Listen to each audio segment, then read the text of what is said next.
obvious point, which is that that whole war on drugs was a complete failure. It was a failure. And that's evidenced by the increased prison population in this country. It's evidenced by what we see in terms of no real decline in terms of drug use of any, we've seen a change in the drug choice over a period of time, but it has not worked. And again, that was, to your point, that was about fear. These drug dealers are going to come into your community, and they're coming into your community, and they're committing violent crimes. But let me, before I go on with that, make one other point, which is that drug crime is not monolithic, okay? And so it has to be seen in categories, and then we have to agree about those categories and agree that a different response is required as to each. And again, this gets to the point of having a more detailed conversation than the fear conversation. So what am I talking about? When you're talking about people who have substance abuse as their core issue and the crime for which they're arrested and prosecuted is the abuse issue, not the commission of any other crime on top of that. So they have not committed a robbery, they have not raped someone, they are basically high when they're arrested. We have to have a drug policy that says that we have got to treat that issue as a substance abuse issue, as a public health issue as much as anything, and have a response that is weighted more in favor of the public health response than the prosecutorial or the criminal justice response.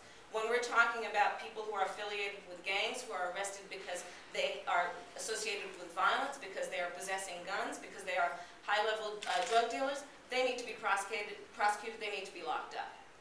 When we look at people who are, as we have done with our reentry initiative in San Francisco, which has been designated by the National DA's Association as a model for the country, we're looking at 18 through 24-year-old, first-time, low-level drug sales offenders.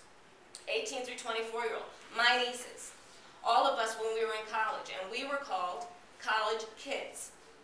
When you're 18 through 24 years old, in the criminal justice system, in the public system, period, you're considered an adult, with no real recognition of that phase of life. That is, we've invested billions of dollars around the country and called colleges and universities, because that's a prime phase of life where we can be trained and we can be molded to be productive. So we have focused on the 18 through 24-year-old, first-time, low-level drug seller. And in our reentry program, we have brought the private business community together with the labor community, in particular building trades, carpenters, people who have pre-apprenticeship programs. We have brought the nonprofit community together and have a citywide response to this population that has reduced their recidivism from 54% to less than 10%. The point being, drug crime is not monolithic. We have to see that there are different pathologies associated with different types of drug crime, and we have to have a response that addresses that. And why is this a big issue? We're spending billions of dollars in our country on our criminal justice system. And I can tell you my caseload, not unlike most prosecutors, 60% of it is drug crime work, okay? So if we can have a smarter response to what we're doing with drug crime in this country, we're going to have a profound impact on the money that we're spending in our criminal justice system. And let me just, I agree with my DA, which is always a good thing. Yes, it is.